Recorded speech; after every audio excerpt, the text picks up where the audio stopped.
CMR ఇప్పుడు మరింత వైభవంగా విశాలంగా మన ఉప్పల్లో గ్రాండ్ రీఓపెనింగ్ 28 మార్చ్. 10, 20, 30, 40, 100 ఎంతమందినైనా పంపించిన కొడక ఇదే రిపీట్ అవుద్ది. ఓకే, ఇప్పుడు అంటే చరణ్ గారిది మీకు స్టార్టింగ్ మూవీ నుంచి ఏ మూవీ అంటే బాగా ఇష్టం అన్న? చరణ్ గారు ఇప్పుడుదా రిలీజ్ అయిన సినిమా అసలు నాకు బాగా చిరుత నుంచి ఇష్టం భయ్యా.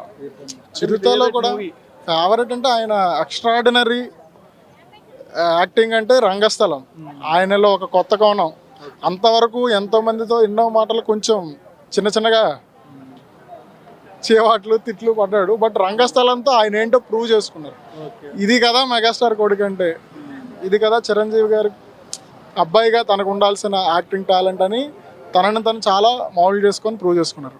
ఓకే అన్న, ఇప్పుడు అంటే రామ్ చరణ్ గారి ఫేవరెట్ కలర్ వైట్ అన్న. White. Favourite food? Favourite food అంటే ఆయనకి సీ ఫుడ్, చేపలు అంటే బాగా ఇష్టం. ఫేవరెట్ హీరో ఎవరు? ఫేవరెట్ హీరో అంటే తండ్రి తర్వాత ఎవరైనా బాబాయ్ అని కూడా చెప్తారు అప్పుడు. సో అది ఇప్పుడు యాక్చువల్గా నేను చిరంజీవి గారికి బాగా పెద్ద ఫ్యాన్ని.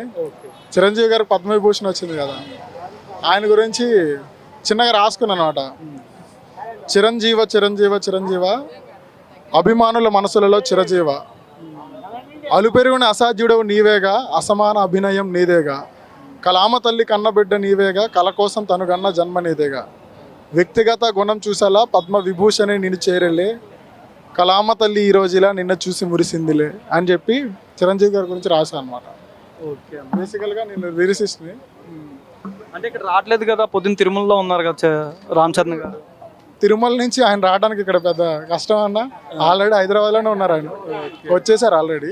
బట్ ఇక్కడికైతే ఇప్పుడున్న ఇన్ఫర్మేషన్ అయితే చరణ్ గారు రారు, బట్ సాయి ధరమ్ తేజ్ అండ్ వరుణ్ తేజ్ వస్తారా అనే ఇన్ఫర్మేషన్. హాయ్ రామ్ చరణ్ గారు, ఇక్కడ వచ్చిన ఫ్యాన్స్ అందరి తరపున మీకు పుట్టినరోజు శుభాకాంక్షలు. Many many happy returns of the day. Suman టీవీలో మీ పర్సనల్ అండ్ బిజినెస్ ప్రమోషన్స్ కోసం కింది నెంబర్కి కాంటాక్ట్ చేయండి.